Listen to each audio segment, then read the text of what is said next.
ध्यान योग। वेदों में श्रवण, मनन और निधिध्यासन की बात कही गई है।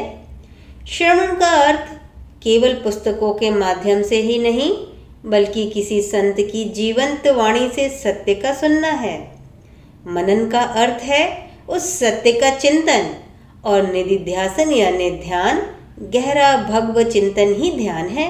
यह सत्य है कि रेखा गणित, परमाणु विस्फोट, विज्ञान आदि कई विषयों का ध्यान किया जा सकता है, लेकिन यहाँ हम सर्वत्र निधिध्यासन शब्द का प्रयोग गहरे भगव चिंतन के अर्थ में ही करेंगे। अब तुम देखोगे कि सभी धर्मों में मन को भगवान पर अथवा चरम सत्ता पर एकाग्र करने का प्रयत्न किया गया है। व्यक्ति जब किसी वस्तु का चिंतन करता है तो वह मानसिक रूप से उसके निकट पहुंच जाता है। इसके बाद एक अवस्था ऐसी आती है जब वह वस्तु उसके मन, हृदय और आत्मा में प्रवेश कर जाती है, और तृतीय अवस्था में संभवतः वह उस वस्तु के साथ कुछ मात्रा में एकत्व का अनुभव करने लगता है। ये सारी अवस्थाएं आध्यात्मिक चिंतन में ही होती हैं। पहली अवस्था में भगवान हमें अपने निकट और हम अपने को उनके निकट अनुभव करते हैं।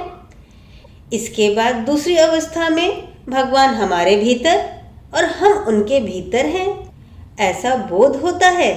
और बहुत कम लोग आध्यात्मिक चिंतन और अनुभूति की अंतिम अवस्था, चरम अवस्था तक पहुंच पाते हैं, जहां मैं ईश्वर हूं और ईश्वर मैं हूं। ऐसा साक्षात्कार होता है। इस एकत्व की अनुभूति में मानव का देह आत्मबोध विलुप्त हो जाता है। वह परम सत्ता में विलीन हो जाता है और भूल जाता है कि वह एक जीव है तथा उसकी कोई पृथक सत्ता भी है। दूसरे शब्दों में कहें, मानव की चरमतम दीनता के फलस्वरूप भगवत साक्षात्कार की यह अवस्था प्राप्त होती है। ध्यान का प्रयत्न करने वाले प्रायः शिकायत करते हैं कि कुछ मिनटों बाद मन भटकने लगता है। वे ध्यान करने बैठते हैं और पाते हैं कि 8-10 मिनट बाद मन भटक गया है। वे स्थिर नहीं बैठ पाते और ध्यान के अस्थिर होने के कारण मन भी अस्थिर हो जाता है। उसके बाद साधक यह ध्यान का आसन त्याग कर यह कहते हुए उठ जाता है कि वह मन को एकाग्र नहीं कर सकता। वस्तुतः ध्यान के अभ्यास के पूर्व कुछ प्रारंभिक तैयारी करनी पड़ती हैं, और अगर वे न की जाएं तो प्रायः मन एकाग्र नहीं हो सकता। योग के महान विशेषज्ञ पतंजलि ने, जो मेरी मान्यता अनुसार बुद्ध के समकालीन थे, चित्त एकाग्र करने के पूर्व की अनेक शर्तों का वर्णन किया है। वे राजयोग नामक साधन पद्धति के 8 अंगों में वर्णित है।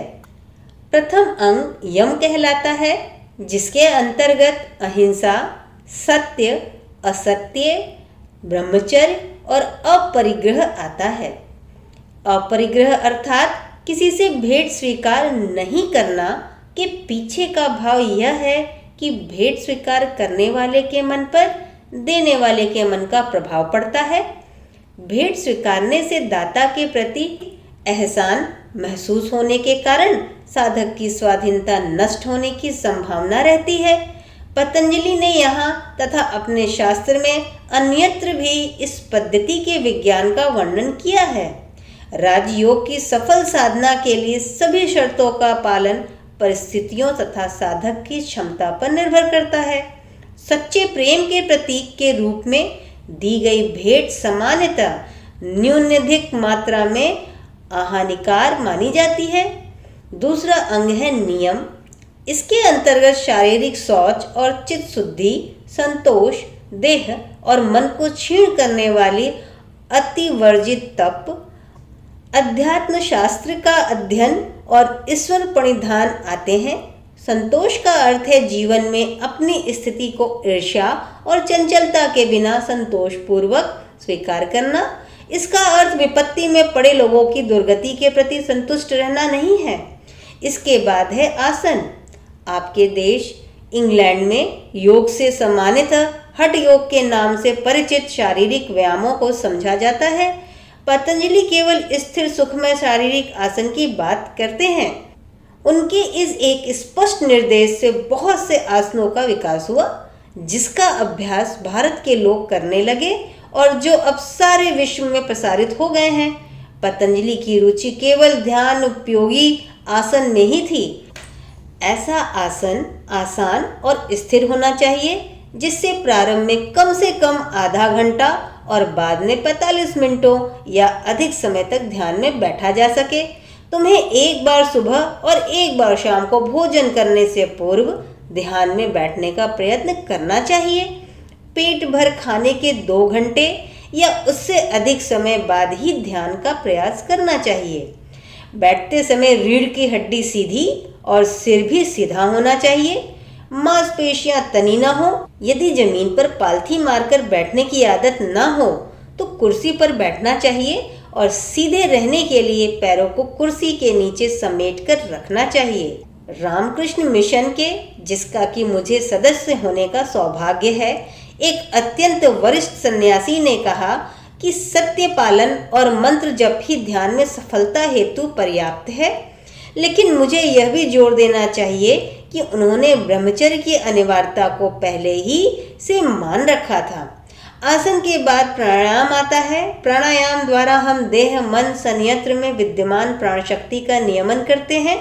यदि एक शक्ति पृथ्वी को घुमाती, फेफड़ों को चलाती और हृदय को स्पंदित करती है, इसी एक सार्वभौमिक शक्ति की हमारी व्यक्तिगत देह में और मनों में सीमित अभिव्यक्तियां पाई जाती हैं। जिस प्रकार एक विद्युतीय गोले या बल्ब में विद्यमान विद्युत तरंग दूसरे गोले में विद्यमान तरंग से भिन्न नहीं है, उसी प्रकार यह शक्ति भी विभिन्न व्यक्तियों में भिन्न भिन्न नहीं है। योग का लक्ष्य मानव को संसार में विद्यमान इस प्राण शक्ति का नियमन करना सिखाना है। अतः प्राणायाम श्वास प्रश्वास का नियमन नहीं, अपितु उस प्राण शक्ति का नियमन है जो देह को प्राणवंत करती है। प्राण के देह मन संयंत्र से निकल जाने पर हृदय गति रुक जाती है, श्वास बंद हो जाती है और हम कहते हैं कि इंसान की मृत्यु हो गई। यहाँ इंग्लैंड में लोग कहते हैं उसने आत्मा त्याग दी, लेकिन हम हिंदुओं का भाव यह है कि आत्मा उसे त्याग देती है, यानी सूक्ष्म शरीर स्थूल शरीर को त्याग देता है। यदि प्राणायाम का अभ्यास करना ही हो तो उसे सही तरीके से करना चाहिए। केवल पुस्तकों से पढ़कर करने के बजाय उसे किसी योग गुरु से सीखकर करना उचित है। प्राणायाम के बाद प्रत्याहार आता है।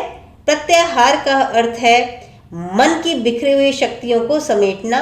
मान लो कि तुम किराने की दुकान से सरसों के दाने की एक पुड़िया खरीदो और खोल दो, या गलती से वह पुड़िया खुल जावे और दाने बिखर जावे, तब उन सरसों के दानों को कैसे समेटोगे? उन्हें झाड़ू से एक स्थान पर इकट्ठा करना पड़ेगा, तब संभवतः एक एक करके उन्हें बिनना होगा। वयस्कों के मन की सामान्यतः यही अवस्था होती है।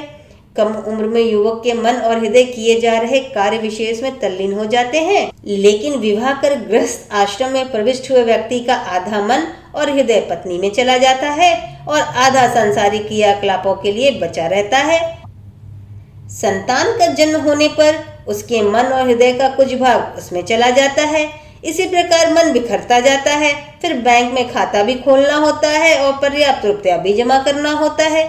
मित्रों के बीच उसे अपनी साख बनाए रखनी पड़ती है। इस तरह उसकी ऊर्जा बिखर जाती है और मन विक्षिप्त हो जाता है। तब फिर वह मन को भगवान की ओर कैसे लगावे? यह बात बहुत कठिन लगती है। मानव मन पर 2 शक्तियां कार्यरत हैं, एक जो उसके अंतर्मुखी करती है और दूसरी जो बाहिर्मुखी बनती है। मन को अंतर्मुखी करना ही प्रत्याहार है और ध्यान के लिए बैठने पर प्रारंभिक अवस्था में साधक यही प्रयत्न करता है। धारणा अर्थात किसी एक स्थान पर मन को स्थिर करना योग का छठा अंग है। यदि ईश्वर ध्यान का विषय हो तो धारणा में ईश्वर को जगत का स्पष्टता मानकर उन पर मन को एकाग्र किया जाता है। योग में ध्यान के विषय या प्रत्येक मनुष्य के भीतर धारणा की जाती है। अवश्य देह से बाहर भगवान की कल्पना से भी ध्यान द्वारा बहुत लाभ होता है, लेकिन योग में देह के भीतर भगवान के ध्यान को महत्व दिया गया है। योग आसन अच्छे हैं लेकिन पर्याप्त नहीं है। योग का निर्देश है कि ईश्वर, परम सत्ता या जिस किसी पर तुम अपने मन को एकाग्र करो उसे आध्यात्मिक यानी अपने भीतर सोचना चाहिए। इस संदर्भ में योग में चेतना के 7 स्तर हैं या चक्रों का उल्लेख है। कुछ लोग कहते हैं कि भगवत चिंतन करने से उसका मन ऊपर की ओर जाता है, यह अच्छा है, लेकिन इससे स्वाभाविक रूप से और अभ्यास के फलस्वरूप होना चाहिए। यदि तुम हृदय चक्र में सफलतापूर्वक ध्यान कर सको तो अन्य चक्र ठीक समय पर खुल जाएंगे। हृदय चक्र अत्यंत महत्वपूर्ण है। ऐसा कहा जाता है कि हृदय चक्र में एक अष्टदल कमल है। ध्यान में पूर्व वह बंद पंखुड़ियां वाली और झुकी हुई कली के रूप में होता है। ऐसी कल्पना की जाती है कि कमल खिला हुआ है, उसके बीच में सूर्य है, उसके अंदर चंद्रमा और उसमें अग्नि। इस अग्नि में ध्यान का विषय प्रतिष्ठित किया जाता है। जैसे मान लो श्री कृष्ण हमारे इष्ट हैं तो हम उनकी उस अग्नि के बीच में बैठे हुए कल्पना करते हैं। सूर्य को कमल में रखने से कमल की पंखुड़ियां जल नहीं जाती, क्योंकि सूर्य और कमल दोनों ही आध्यात्मिक हैं। साधना की प्रारंभिक अवस्था में परमात्मा का रूप धारण किए हुए ध्यान करना उचित है। प्रथम है रूप ध्यान, उनका प्रायः मानवीय रूप से ध्यान किया जाता है। इसके बाद भगवान के सगुण निराकार रूप का ध्यान किया जाता है और अंत में निर्गुण निराकार अनंत विशुद्ध चैतन्य का ध्यान किया जाता है। ध्यान की यही क्रमिक पद्धति है। आध्यात्मिक जीवन और अनुभूतियों के ये 3 स्तर हैं और यह सभी के लिए हैं। अपने भीतर हृदय में भगवान के रूप ध्यान से प्रारंभ कर प्रत्यक्ष अनुभूति प्रयत्न साधना की जानी चाहिए।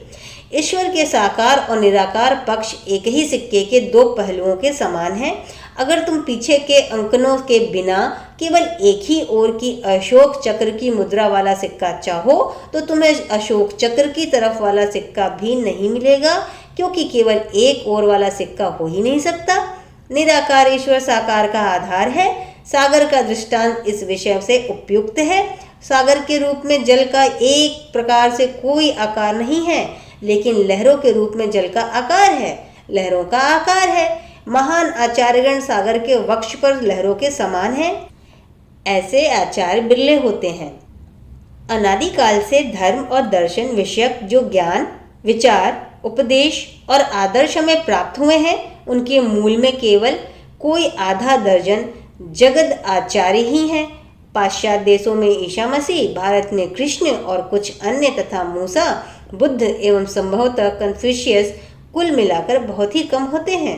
इनकी गिनती हाथ की उंगलियों पर की जा सकती है। उनका विचार करते ही उनके आदर्श मन में आ जाते हैं।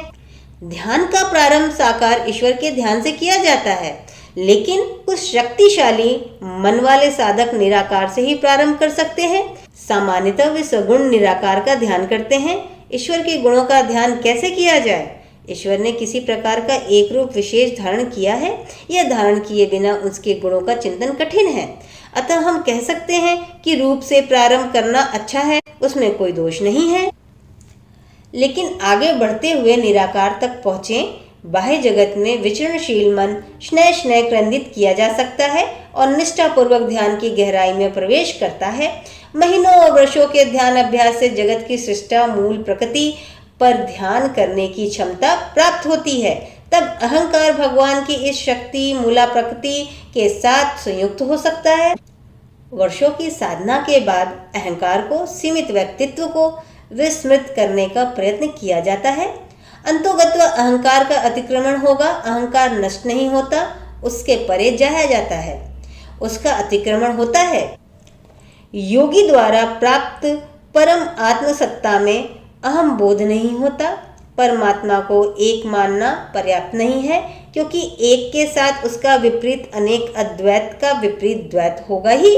अतः अनंत परमात्मा का सबसे त्रुटिहीन वर्णन यह कहना होगा कि वह क्या नहीं है। संस्कृत में इसे कहते हैं नेति नेति, यानी यह नहीं कहते हैं। धारणा के बाद ध्यान है। ध्यान अत्यंत कठिन है। यह समाधि या अति चेतना अवस्था के ठीक पहले की अवस्था है। समाधि मानव को प्रकाशित करने वाली चैतन्य ज्योति की माननीत शांति की उच्चतम अवस्था है। पिछली शताब्दी में भारत में एक महान आचार्य श्री रामकृष्ण परमहंस हो गए हैं, जिनका देहवासन सन 1886 में हुआ। उनका कथन है कि इस अवस्था यानी कि समाधि में 21 दिन से अधिक रहना अत्यंत कठिन है। 21 दिन से अधिक होने पर देह त्याग हो जाता है, लेकिन वह स्वयं उस अवस्था में लगातार 6 महीने तक रह सके थे। यह एक चमत्कार था। इस अवस्था में अहंकार नहीं रहता। इस प्रकार गहरे ध्यान के बाद योग की अंतिम अवस्था समाधि या अति चेतना अवस्था होती है। 2 प्रकार की समाधियां होती हैं। एक में चेतना में प्रत्यय बना रहता है, परमात्मा स्वयं वह प्रत्यय है और तुम उसके साथ तादात्म्य स्थापित करते हो। एक दूसरी समाधि होती है जिसमें कोई प्रत्यय नहीं होता, केवल विशुद्ध चैतन्य सत्ता मात्र रहती है। उसका वर्णन नहीं किया जा सकता। अचेतन मन को क्रमशः शुद्ध करना आवश्यक है और इसके लिए मंत्र का जप बहुत उपयोगी है। मंत्र चेतन स्तर से अचेतन में बैठता है और वह प्रभावशाली होता है। तुम यह नहीं जान पाते कि वह कैसे कार्य करता है। मंत्र का लगभग 1000 बार जप प्रातः और संध्या करना चाहिए। उसके बाद ध्यान का प्रयत्न करना चाहिए। मंत्र का जप ध्यान के लिए मन को तैयार करता है। जितना अधिक जप करोगे उतना अच्छा होगा। सोते समय 100 बार जप करो और उसके बाद भगवान की गोद में सिर रखकर सो जाओ। वे तुम्हारे पिता और माता हैं। भगवान को अपनी माता समझने में कोई दोष नहीं है। हम समानता ऐसा करते हैं क्योंकि माँ पिता की अपेक्षा हमारे अधिक निकट होती है। पिता गलती करने पर कान खींचते हैं, लेकिन माँ नहीं खींचेगी। ऐसा चिंतन करके सोते समय मंत्र का जप करने से कुछ समय बाद तुम देखोगे कि तुम सुबह मंत्र का जप करते हुए उठ रहे हो। सोने से ठीक पहले जो विचार तुम्हारे मन में सर्वोपरि होगा, वही सुबह सबसे पहले मन में उठेगा। ऐसा इसलिए होता है कि मंत्र को अचेतन मन में काम करता रहता है। जागने पर वह चेतन मन पर उठाता है। मंत्र अचेतन मन में विचरण करता हुआ उसे पवित्र कर देता है। वह धीरे धीरे मानव में परिवर्तन लाता है। योग एक संस्कृत शब्द है जिसका अर्थ है जोड़ना। शब्दकोश में योग शब्द से कम और 17 अर्थ हैं, लेकिन मुख्य अर्थ सदा एक ही रहा है, अर्थात ईश्वर के साथ संयोग। योग एक विज्ञान है। वह एक व्यवहारिक मनोविज्ञान पद्धति है। यह जीवन का लक्ष्य प्राप्त करने का एक उपाय ही नहीं, अपितु इसके द्वारा कोई भी सांसारिक कार्य बड़ी तत्परता के साथ दूसरों का महात कल्याण करते हुए किया जा सकता है। आशा करती हूँ आज का ध्यान योग आपके लिए उपयोगी सिद्ध हुआ होगा। कल्याणमस्तु को सब्सक्राइब करें, मित्रों के साथ शेयर करें, लाइक का बटन दबाएं। धन्यवाद।